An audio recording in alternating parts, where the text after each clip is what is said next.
Well, the first book is called The Care and Feeding of a Nonprofit Board.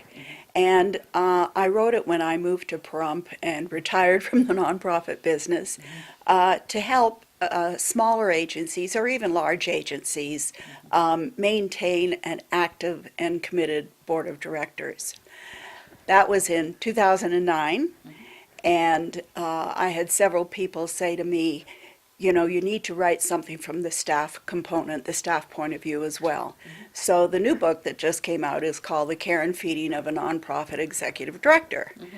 And it's basically for those who are in the nonprofit world but want to move up the ladder. And these books come from years of experience with the nonprofits, like you said. Let's talk a little bit about what you have achieved as far as nonprofits all your life. Well, I went into broadcasting. I worked for Nevada Public Broadcasting in the 70s, not realizing that that was nonprofit. I didn't know what nonprofit was. And I wanted to be Barbara Walters, but somebody else already had the job. So I went into the nonprofit side of it, and it just happened. I loved it a lot. I enjoyed the challenges that it presents in keeping an agency alive. And since then, I worked for Muscular Dystrophy Association, for the American Heart Association for 11 years, worked my way up to state director in that position. And then I was state director of Big Brothers Big Sisters of Nevada for 11 years before I retired here. You're not very retired here.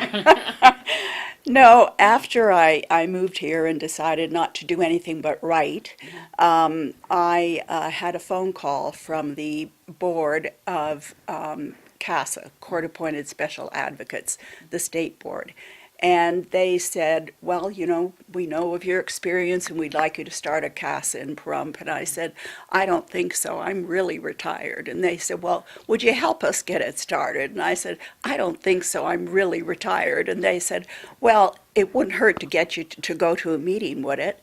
And I said, oh, all right, I'll go to a meeting. And when I got there, they just sucked me right in. There you go, got you hooked. CASA definitely helps the kids here in our court system, and it was well needed here in the town. How many members strong is it now? We have, since we started 3 years ago, it'll be 3 years February 1st, we've sworn in 37 CASA advocates.